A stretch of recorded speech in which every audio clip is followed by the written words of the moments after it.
안녕하세요. 네, 돌아온 탕자의 비유 다시 읽기 이제 마지막 강의, 네 번째 강의가 되겠습니다. 먼저 시작 기도하고 시작하도록 하겠습니다. 성부와 성자와 성령의 이름으로 아멘. 하늘에 계신 우리 아버지, 아버지의 이름이 거룩히 빛나시며 아버지의 나라가 오시며 아버지의 뜻이 하늘에서와 같이 땅에서도 이루어져서 오늘 저희에게 일용할 양식을 주시고 저희에게 잘못한 일을 저희가 용서하오니 저희 죄를 용서하시고 저희를 유혹에 빠지지 않게 하시고 악에서 구하소서. 아멘. 성부와 성자와 성령의 이름으로 아멘. 네, 제가 돌아온 탕자의 비유 다시 읽기를 11가지 주제로 강의를 하고 있습니다만은 이제 주제 2개 남았습니다. 10번째, 아버지 것이 내 것이다 라는 것이 무엇을 의미하는지 함께 나누도록 하겠습니다. 이제 조금 저도 강의가 편안해졌어요. 처음에 긴장한 것은 잘하려고 하니까 긴장했던 것 같고, 그냥 못해도 괜찮아, 그냥 있는 대로 하자 이러니까 좀 편안해지는 것 같습니다. 이제 다시 복음 말씀으로 들어가서, 이제 큰아들이 화가 났잖아요. 네, 화가 났는데 아버지가 뭐라고 얘기합니까? 그러자 아버지가 그에게 일렀다. 얘야, 너는 늘 나와 함께 있고 내 것이 다 내 것이다. 이렇게 얘기를 합니다. 그런데 여기에서 우리가 아버지 것이 내 것이고 이제 내 것이 곧 아버지 것이다 라고 말씀하시는데 전제가 있어요. 그 전제가 뭡니까? 늘 나와 함께 있고 라는 전제입니다. 다시 말하면 아버지와 함께 있을 때 아버지 것이 내 것인 것이지 아버지를 떠나게 되면 내 것 없습니다. 그죠? 그래서 아버지는 큰아들에게 당신 것이 아버지 것이 이제 큰아들 것이지 않느냐라고 얘기할 때 너는 늘 나와 함께 있고라는 단서, 다시 말하면 아버지와 함께 있을 때 가능한 것인데, 이렇게 아버지와 함께 있으면 아버지 것이 곧 내 것이 되는 것입니다. 그런데 큰아들은 뭐라고 고백을 합니까? 아버지 집에서 종처럼 일을 했다라고 말을 했는데, 만약에 아버지 것이 내 것이다라는 것이 인지가 됐다면 아버지 집에서 일하는 것을 종처럼 생각하고 일하지는 않았을 겁니다. 종은 그러면 주인을 위해서 일하지만 주인은 종과 달리 자기 자신을 위해서 일하는 겁니다. 또 종은 의무적으로 일을 합니다. 일하는 것이 의무이죠. 그렇지만 주인은 자발적으로 일을 하게 됩니다. 그래서 큰아들이 일을 할 때에도 자신의 일로 여겼다면, 그러면 자신의 일이 종의 일이 아니라 자신을 위한 일이고 또한 그 일을 자발적으로 했을 겁니다.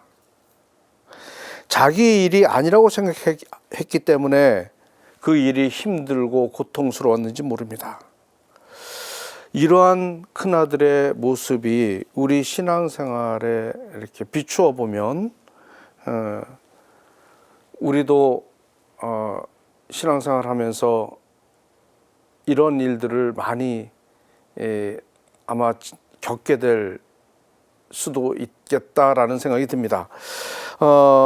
예를 들자면 우리 본당에서 여러 가지 봉사들을 하죠. 여러 가지 활동들을 하는데 그것을 하느님 아버지를 위해서 봉사를 한다고 생각합니다. 그런데 아버지를 위해서 봉사하는 것이 곧 나를 위한 봉사다라고 했을 때는 그 일이 기쁘게 되겠죠. 그러면 신앙생활에도 큰 기쁨이 있을 겁니다.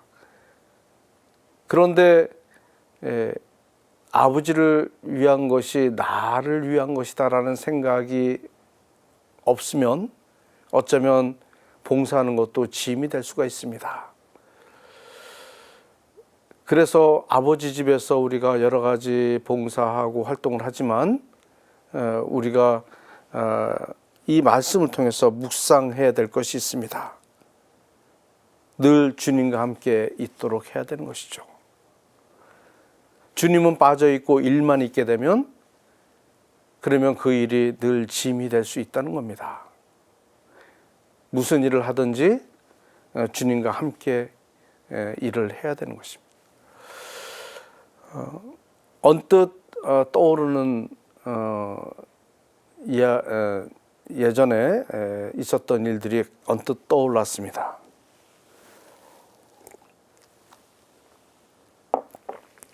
제가 부제 때였었는데 대방동 본당 출신입니다. 대방동 본당에 신학생들이 굉장히 많이 있었습니다. 저 포함해서 12명이 된 적도 있었습니다. 그런데 제가 부제쯤 되니까 이제 전부 다 후배들이죠. 신학생들이 방학을 하고 이제 본당으로 돌아가고 각자 집으로 돌아갑니다마는 방학하고 나오는 신학생들에게 주임 신부님께서 이제 일을 시키십니다. 주로 방학하고 나오면 신부님께서 시키는 가장 큰 일이 구유를 만드는 일입니다. 그런데 방학하고 나서 본당에 가서 성탄 때까지 며칠 남지가 않습니다. 그 며칠 안에 구유를 다 만들어야 되는 것이죠. 신학생이 아무리 많아도 이게 간단한 문제가 아니었습니다. 이제 부제니까 제가 총 지휘를 하게 되죠. 그래서 구유를 꾸미는데 한 번은 신부님께서 대방동 정당 로비 전체를 구유로 만들려는 겁니다. 물론 신부님께서는 제가 건축 전공을 한 것을 알고 계셨기 때문에 아마 건축적으로 잘 해결을 할 수 있을 거라고 생각했던 모양입니다. 성당 입구에 로비가 큰 로비가 있는데 그 전체를 마구간으로 만들어야 되고 그 마구간 안에 이제 구유 세트를 또 만들어야 되는 것이죠. 일이 많습니다. 그런데 이제 곧 성탄이고 저는 부제니까 후배 신학생들을 막 진두지휘합니다.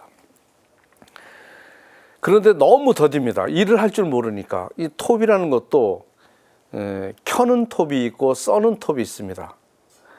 그런데 이 켤 줄 모르는 거죠. 예를 들자면 이 신학생에게는 톱질을 시키고 이 신학생에게는 이형을 엮게 하고 여러 가지 일을 막 시킵니다. 그런데 이 진도가 안 나가니까 이제 애간장이 타죠. 그래서 제가 후배 신부에게 지금 신부가 됐습니다.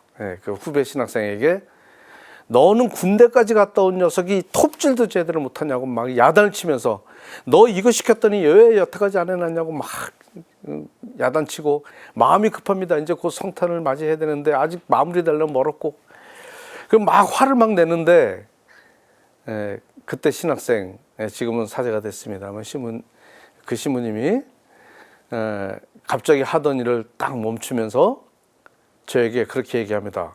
형, 지금 우리가 이걸 왜 하고 있지? 그 순간 제가 탁 얼어붙었습니다. 뒤통수를 한 대 맞은 거죠. 내가 이걸 왜 하고 있는 건가? 그 일을 하는데 주님이 빠져 있었습니다. 오직 일만 있었습니다. 그 순간 제가 깨닫고 그 신학생에게 그렇게 얘기했습니다. 미안하다. 내가 잘못했다. 그 이후에 제가 화를 내지 않았습니다. 그 신부님 의정부교로 옮긴 김학수 신부님입니다. 아시는 분은 아실 거예요. 네, 이제 공개적으로 나가는 거니까 아마 그 김학수 신부님이 그 일을 하고 있을지 잊어버렸을지 모르겠어요. 김학수 신부님 그때 미안했어요. 네, 혹시 이 프로를 보고 계시면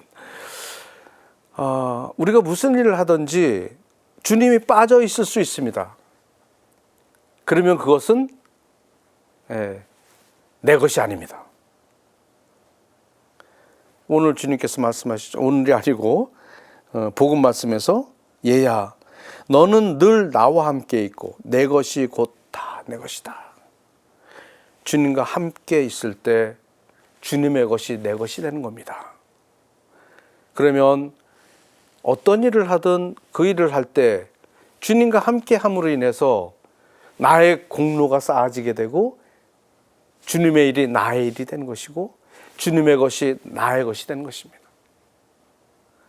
주님이 빠져 있으면 이것은 주님의 것이 나의 것이 아니고 그냥 일만 남게 되는 것이죠. 그래서 우리가 본당에서 여러 가지 봉사들을 하고 활동을 하면서 늘 원론적인 질문을 던져야 됩니다. 내가 이 일을 왜 하는가라는 거죠. 그리고 그 일, 그것이 봉사를 하더라도 거기에 주님과 함께 있는지 주님이 빠져 있는지를 늘 성찰할 수 있어야 됩니다. 그래서 아버지가 큰아들에게 이릅니다. 얘야, 너는 늘 나와 함께 있고 내 것이 다 내 것이다. 주님과 함께 일을 해야 되는 것이죠. 그럴 때 우리는 종이 아니라 아버지의 아들이 되는 겁니다. 그런데 어처구니 없게도 큰아들은 자신을 종처럼 일을 했다라고 말하면서 스스로 종의 신분으로 격화시켰습니다. 아버지가 빠져 있었는지도 모릅니다. 이제 마지막 하느님 나라에 대해서 제 묵상을 나누고자 합니다. 마지막이지만 내용이 굉장히 많이 있습니다. 풍부한 내용들을 함께 생각해 보도록 하겠습니다. 큰아들은 화가 나서 들어가려고도 하지 않았다. 어디에죠? 아버지 집에. 잔치가 일어나고 있습니다. 작은 아들이 돌아왔다고 큰 잔치가 벌어졌습니다. 예전에 잔치 그러면 요즘에는 뭐 조금 풍속이 바뀌었습니다만은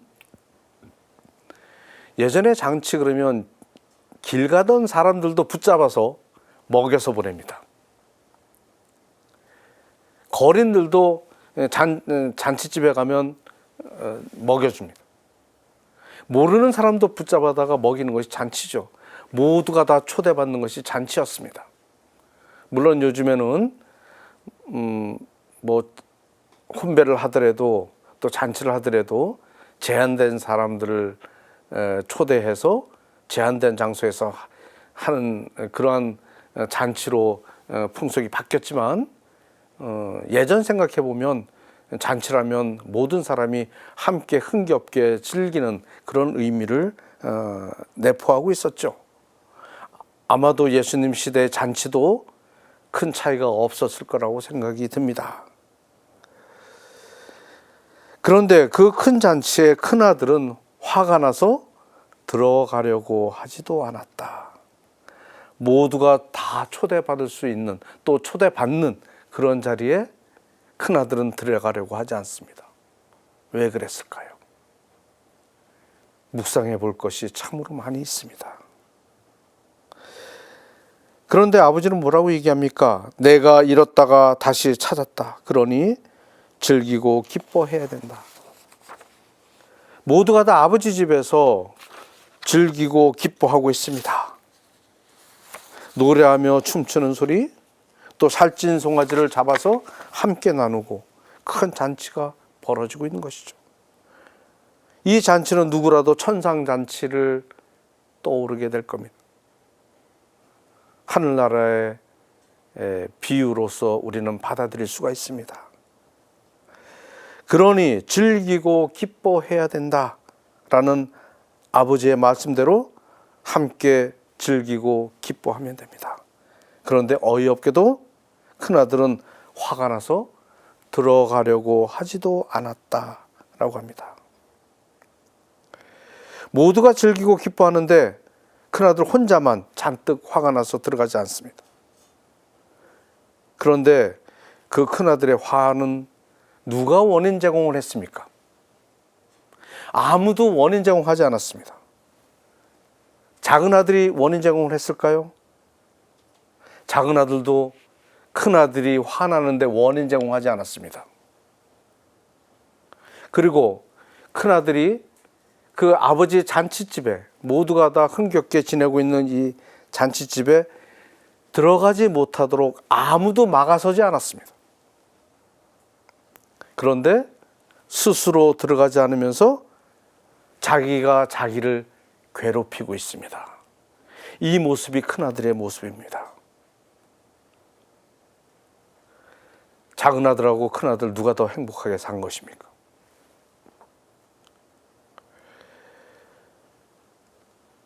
그러나 이 큰아들이 만약에 마음을 바꾸어서 아버지 집에 들어간다고 가정을 해봅니다.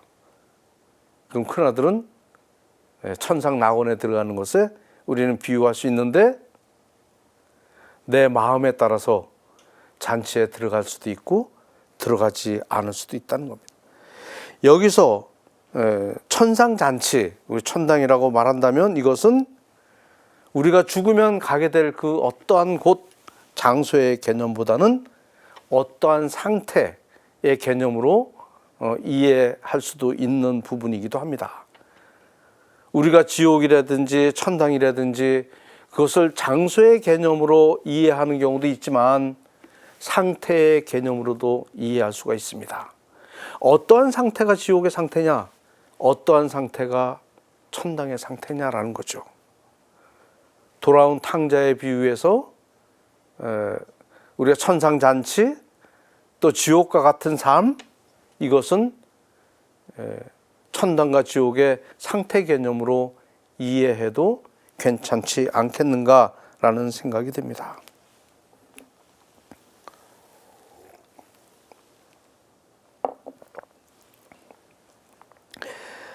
아버지를 내 마음에 모시고 살아가는 상태, 그것이 바로 큰아들이 잔치집에 들어가는 상태입니다. 그래서 큰아들이 잔치집에 들어가는 것은 내 마음 안에 아버지를 모시는 상태와 같이 놓고 묵상할 수가 있습니다.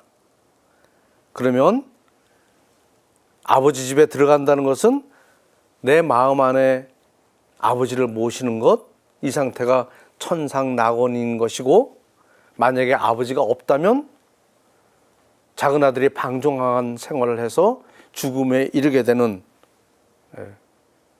그래서 죽을 뻔했던 그 상태, 아버지를 떠나 있는 상태, 이게 죽음의 상태이고 아마 지옥의 상태가 아닌가 이렇게 생각을 합니다. 저는 여기서 아주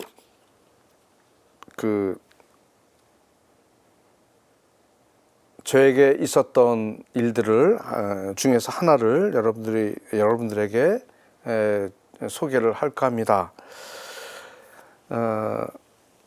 내 마음에 하느님을 모시는가, 내 마음 안에서 하느님을 잊고 살아가는가에 따라서 상태는 똑같은데 전혀 다른 삶을 살 수 있는 경우가 많이 있습니다. 불가에서도 얘기합니다. 천당과 지옥은 내 마음 안에 있다. 그것을 달리 얘기를 하면 천당과 지옥은 아버지 집에 들어가느냐, 아버지를 떠나서 사느냐. 달리 말하면 내 마음 안에 아버지를 모시고 사느냐, 아버지를 잊고 아무 상관없이 사는가. 여기에 따라서 상당한 차이가 있을 수 있습니다. 똑같은 상황이라 하더라도 그 상황이 천당이 될 수도 있고 지옥이 될 수도 있습니다. 그러한 좋은 사례가 있습니다. 제 이종 사촌 중에서 마르티노라는 이종 사촌이 있습니다. 그런데 결혼 생활에 굉장히 어려움을 많이 겪었을 뿐만 아니라 IMF 터지고 나서 경제적으로도 굉장히 파산 지경까지 이르게 되고 많은 빚 속에서 굉장히 힘겹게 살아갔습니다. 그런 가운데서 우리 이종 사촌의 아버님, 다시 말하면 저에게 이모부가 되신 거죠. 이모부께서 일찍 돌아가시고 또 이모님께서는 의료사고가 일어났습니다. 대구 파티마 병원에서 의료사고가 일어나서 하반신 마비가 일어났습니다. 어머니는 그러한 처지에 있고 경제적으로도 너무나 힘들고 이 사는 것이 아니다라는 생각이 들어서 신자가 아니라면 벌써 목숨을 끊었을 수도 있는 그런 상황에 있었습니다.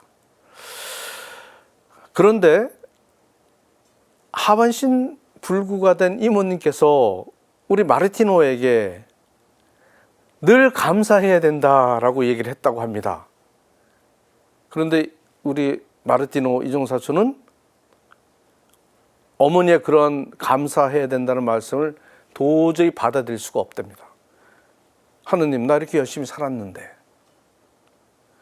그리고 내가 신앙생활 이렇게 열심히 했는데 왜 나에게 이런 고통을 주세요? 엄마는 무슨 감사를 하느냐? 이런 처지에 감사가 나오냐 도대체? 이런 상황이었습니다. 그래서 제가 이렇게 생각해 보니까 이 친구를 어떻게 내가 변화시킬 건가? 방법은 딱 한 가지 있었습니다. 하느님을 만나게 해줘야 되겠다. 하느님을 만나면, 그리고 그 하느님을 마음에 모시면 모든 상황이 다 바뀔 텐데, 그런데 어떻게 하느님을 만나게 해줄까 생각하다가 지금 필라델피아에 사는 동생 한국에 와 있습니다. 이제 곧 다시 필라델피아 돌아갈 것인데 그 친동생하고 그 다음에 외사촌 동생하고 우리 이종 마르티노하고 3명을 불렀습니다. 그래서 놀러 가자 그랬습니다. 왜냐하면 나중에 들은 얘기인데 피정하러 가자 그러면 안 따라왔을 거라고 했습니다. 왜냐하면 하느님을 원망하고 있었기 때문에 피정하러 가자고 하면 따라가지 않으려고 생각했는데 좀 쉬었다가 오자, 놀러 가자라고 했습니다. 그래서 3명을 데리고 한적한 곳에 갔습니다. 가서 제가 노는 거는 내일부터 지금 내가 시키는 대로 한번 해봐라. 동생 3명을 딱 앉혀놓고 묵상하는 법을 가르쳐 줬습니다. 그래서 1박 2일 동안 이제 집중적으로 묵상하는 법을 가르쳐 주면서 피정을 시켰습니다. 물론 피정이 끝나고 놀러 갔습니다. 동해바다로. 그러나 피정은 내일이고, 놀러 가는 것은 내일이고, 오늘은 요거 한번 해보자. 그래서 이 3명을 피정을 시켰는데, 피정 중에 이 마르티노는 하느님을 깊게 만났습니다. 그 피정 중에 엉엉 울었습니다. 하느님을 만나면서 이 마르티노가 삶에 큰 변화가 일어났습니다. 그렇게 원망했던 하느님께서 여태까지 이 마르티노를 어떻게 삶을 이끌어 오셨는지 묵상을 통해서 이것을 모두 봤던 것이죠. 그래서 그 우리 이종 사촌은 지금도 이렇게 만나면 그때 체험들을 얘기합니다.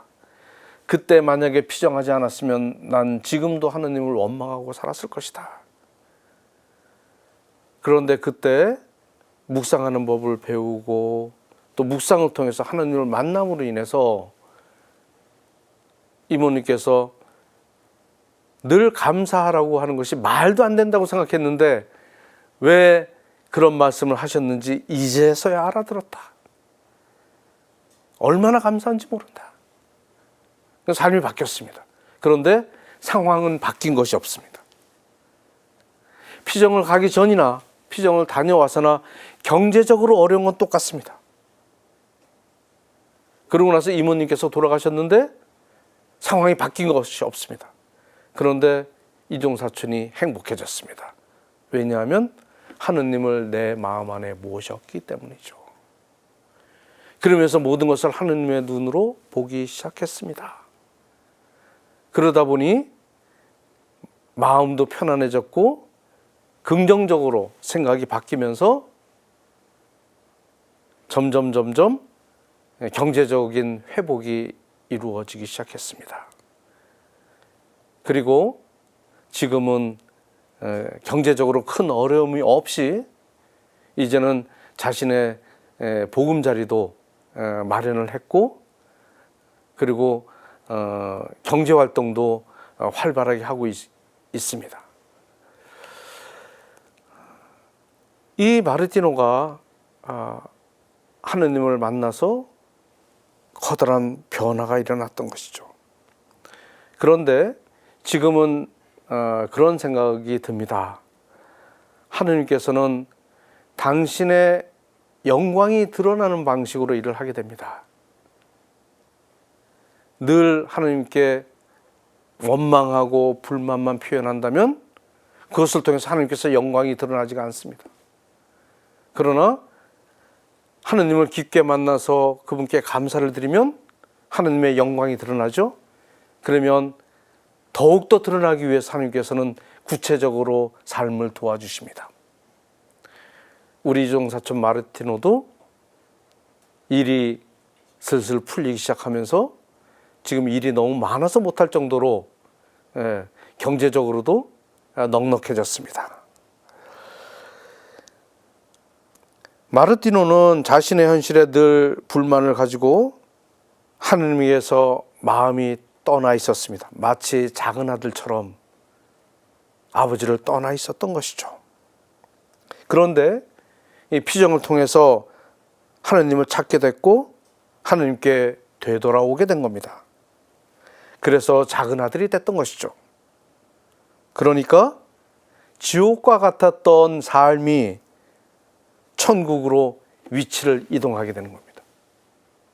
그것은 장소의 개념이 아니라 바로 상태의 개념입니다. 지금은 마르티노는 천상 잔치와 같은 행복한 생활을 하고 있는 것입니다. 하느님께서는 우리 모두가, 우리 신앙인들이 천국에서 살기를 원하십니다. 하느님께서는 우리가 고통을 받으면서 살아가기를 결코 원하지 않으실 겁니다. 그런데 돌아온 탕자의 비유에서 큰아들은 아버지 집에서 종처럼 일했다고 불만을 털어놓았습니다. 제가 만약에 아버지 입장이었다면 저는 그렇게 얘기를 했을 것 같습니다. 그렇게 힘들고 종같이 살았으면 집을 떠나지 그랬니? 그래 네가 더 행복하지 않았겠느냐. 집을 떠나지 그랬어. 이렇게 말했을 것 같습니다. 그런데 아버지는 큰아들의 그러한 태도를 보고 야단치지 않았습니다. 그리고 큰아들을 타이릅니다. 그러면서 뭐라고 얘기합니까? 그러니까 즐기고 기뻐해야 된다. 이 말씀은 잔치가 열린 집에 들어가라고 큰아들에게 강요한 것이 아닙니다. 그 잔치 집에, 아버지 집에 들어갈 것인지 말 것인지는 큰아들의 자유입니다. 자유의사에 맡겨놓으셨습니다. 왜냐하면 자유를 주신 것도 하느님의 사랑이기 때문에 그렇습니다. 이제 아버지 집에 들어갈 것인지 말 것인지, 그 잔치집에 들어갈 것인지 말 것인지 큰아들이 결정할 문제입니다.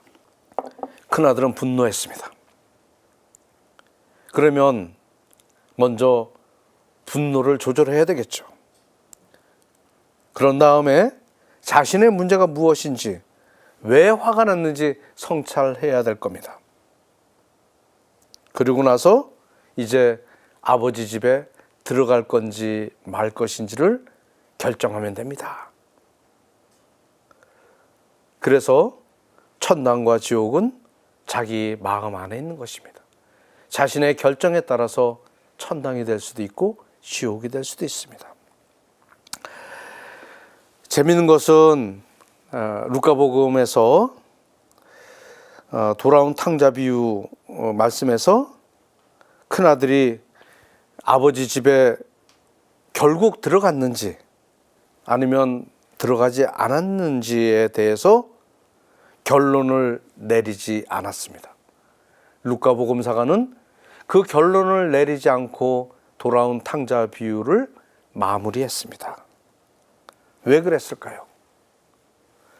그 큰아들이 잔치집에 들어갔는지 안 들어갔는지 어떻게 결정을 했는지에 대해서는 루카복음을 읽는 독자들에게 독자들의 상상에 맡겨놓은 겁니다.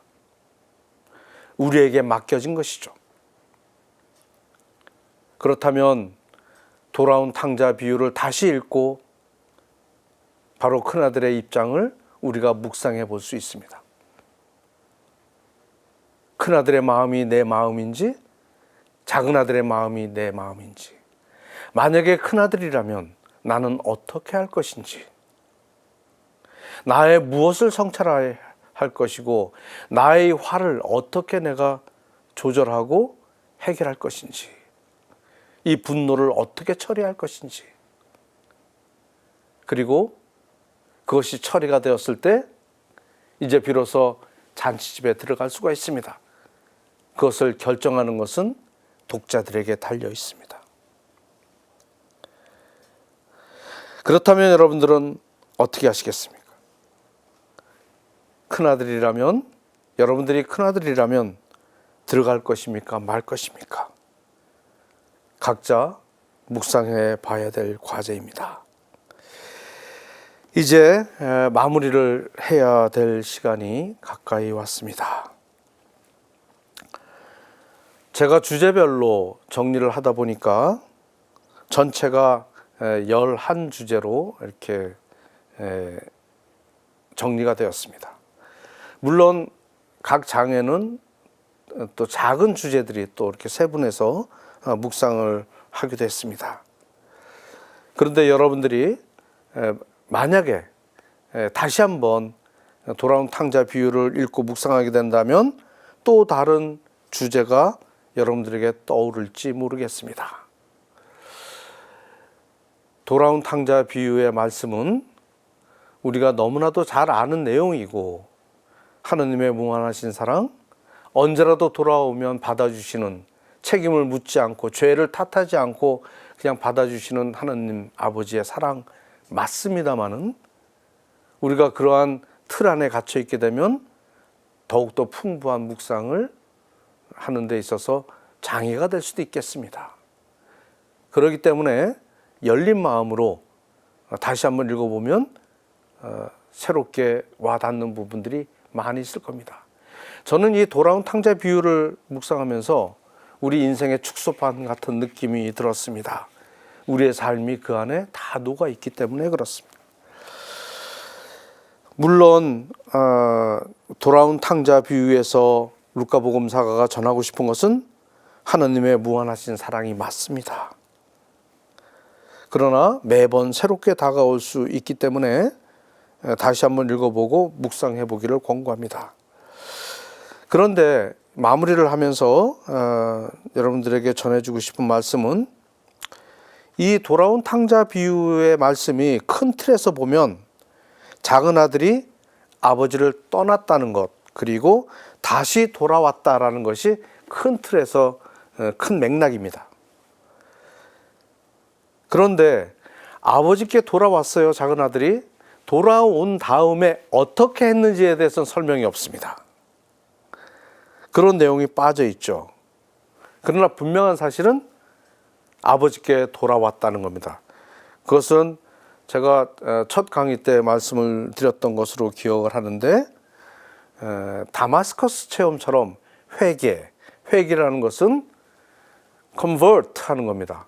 convert, 기억나시겠지만 한쪽을 향했다가 방향을 트는 것, 이것이 convert입니다. 이것이 회개인 것이죠. 작은 아들은 자기 가산을 가지고 방종한 생활을 해왔습니다.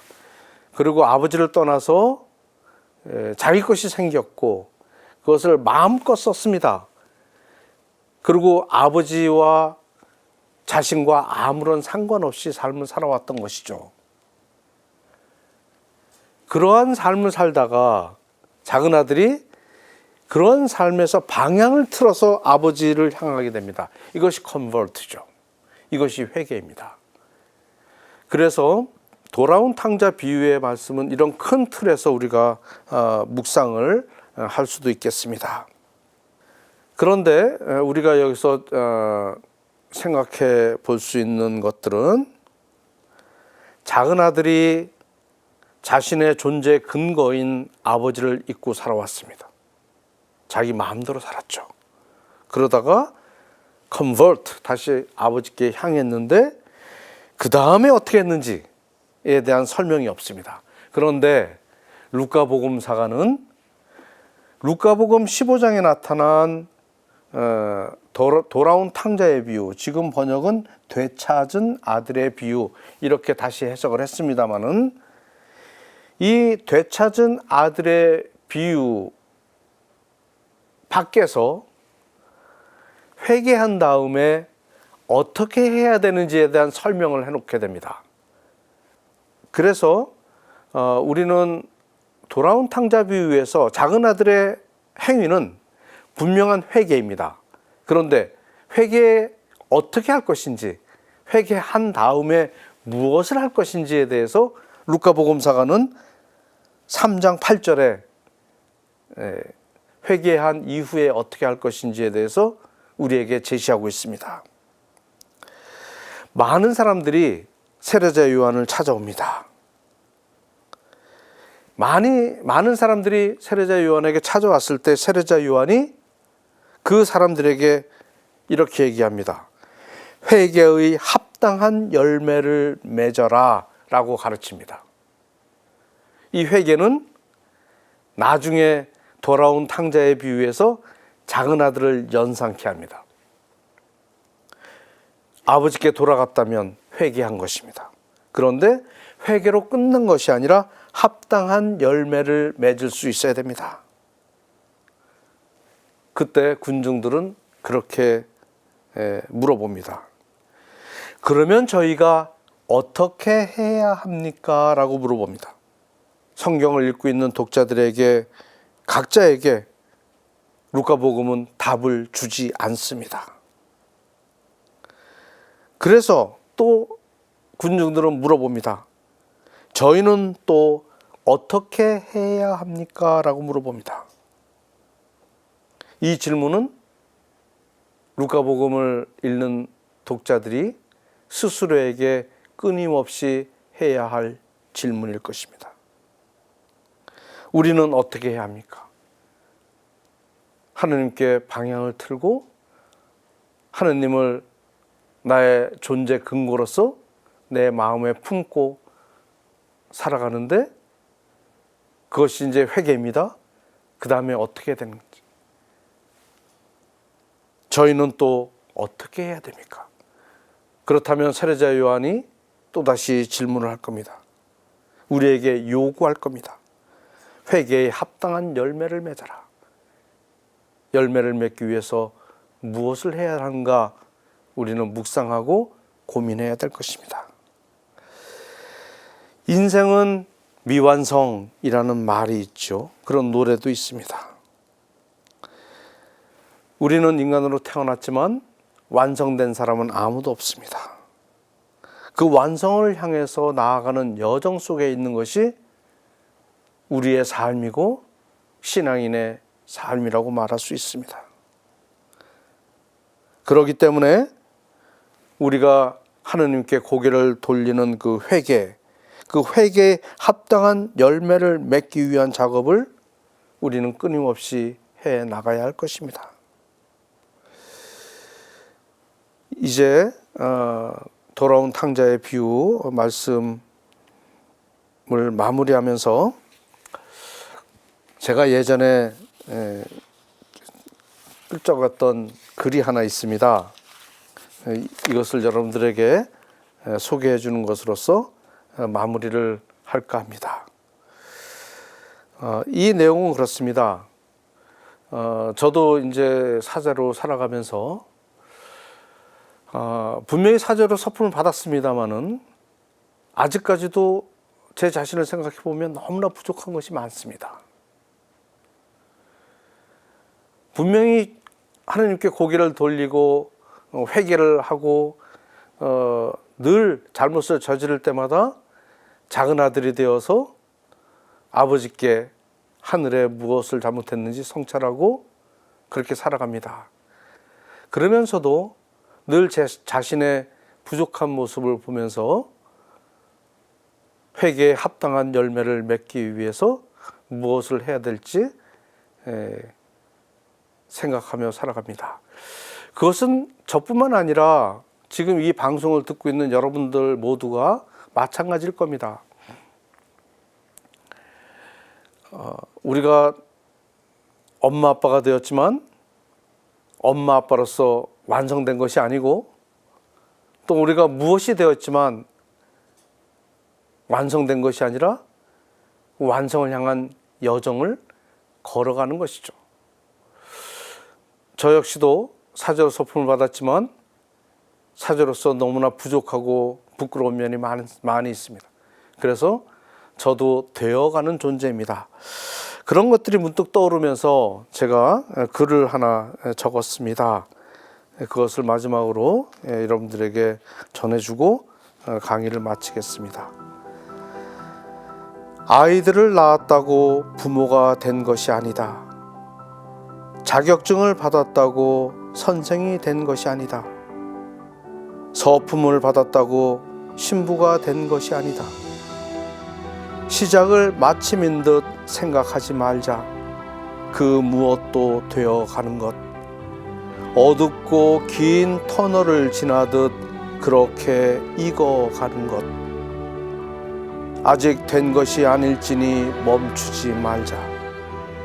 지쳐서 멈추어 서면 제자리가 아니라 처음보다 뒤로 물러나게 된다.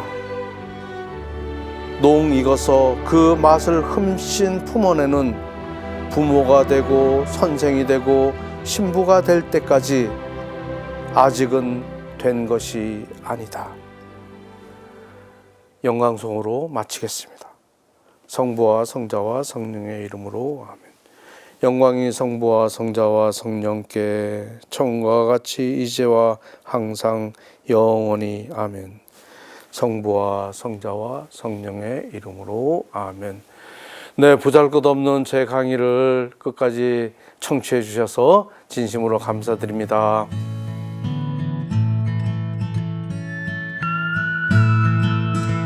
돌아온 탕자 비유 그러면 아마 우리 신앙인들은 모르시는 분들이 없을 거예요. 너무나도 많이 들었던 복음 말씀인데, 그래서 주제만 일단 생각해 보면 조금 다 아는 내용이고 조금 진부하게 들릴 수도 있습니다. 그런데 돌아온 탕자 비유 다시 읽기라는 말을 붙인 이유는 제가 돌아온 탕자 비유를 이렇게 묵상하다 보니까 하느님의 무한하신 사랑, 보통은 그렇게 생각을 하죠. 내가 좀 잘못을 저질러도 언제라도 하나님께 돌아가면 그분께서 나의 잘못을 묻지 않으시고 다 받아들이는 하느님의 무한하신 사랑, 하느님의 자비, 이렇게 보통 생각을 합니다. 물론 맞습니다. 맞고 또 그러한 내용의 복음 말씀이지만 하느님의 자비라는 그 틀 안에만 내 생각을 가두어 놓게 되면 그 이외에 묵상할 수 있는 것들이 무궁무진한데 그것을 다 놓쳐버릴 수 있겠다라는 생각이 들었습니다. 왜냐하면 저는 이 복음 말씀을 묵상할 때마다 마치 우리의 인생의 축소판처럼 너무나도 많은 내용들이 이 안에 포함되어 있기 때문에 그래서 뭐 예를 들자면 하나님께서 인간에게 주신 자유라든지 또는 죄의 뿌리, 또 원죄 문제, 또 회개의 진정한 의미, 하느님 나라에 대한 인간의 태도라든지 인간 존재의 근거 문제라든지 뭐 기타 등등 여러 가지 주제를 이렇게 주제를 가지고 묵상을 할 수 있는데 그런 것들을 다 놓쳐버릴 수 있는 가능성이 너무나 큽니다. 그래서 제가 주제를 한번 묵상 주제를 뽑아보니까 무려 11가지 주제를 뽑을 수가 있었습니다. 첫 번째 소유권과 사용권 문제, 또 인간의 계획 문제, 죄의 뿌리, 회개, 하느님의 사랑, 인간의 품위, 죽었던 아들, 자유, 투사, 아버지 것이 내 것, 하느님 나라, 이렇게 11가지 주제를 뽑을 수 있는데 이 주제별로 또 많은 것을 또 묵상을 할 수 있기 때문에 그래서 제가 강의하고자 하는 내용을 한번 들어보시면 그러면 다시 돌아온 탕자 비유를 읽었을 때 아마 새로운 느낌으로 와 닿을 수가 있고 그래서 하나님의 사랑 이외에도 많은 것을 묵상할 수 있겠구나 라는 생각이 들 수도 있겠다 라는 생각이 들어서 제목을 돌아온 탕자 비유 다시 읽기 라고 했습니다. 아버지 집에서 종같이 살았다고 고백한 큰아들, 화가 나서 아버지 집에 들어가려고 하지 않습니다. 우리는 이 말씀을 통해서 자유가 무엇인지에 대해서 묵상할 거리가 참으로 많이 있다라는 생각이 듭니다. 그 다음 이제 투사에 대해서 한번 생각해 봅니다. 이제 큰아들이 화가 났어요. 그래서 아버지에게 이렇게 얘기합니다. 보십시오, 저는 여러 해 동안 종처럼 아버지를 섬기며 아버지의 명을 한 번도 어기지 않았습니다. 문제 없습니다. 왜? 아버지의 명을 어기지 않고 열심히 살았습니다. 그런데 문제는 스스로 종이라고 생각했다는 것이 문제죠. 그러한 저에게 아버지는 친구들과 즐기라고 염소 한 마리 준 적이 없습니다. 아버지 것이 내 것인데 먹으면 되죠? 뭘 아버지가 줄 때까지 기다립니까? 자유를 누리지 못했습니다. 그런데 창녀들과 어울려 아버지의 가산을 들어먹은 저 아들이 오니까 살찐 송아지를 잡아주시는군요. 여러분들 여기서 이상한 점이 없습니까?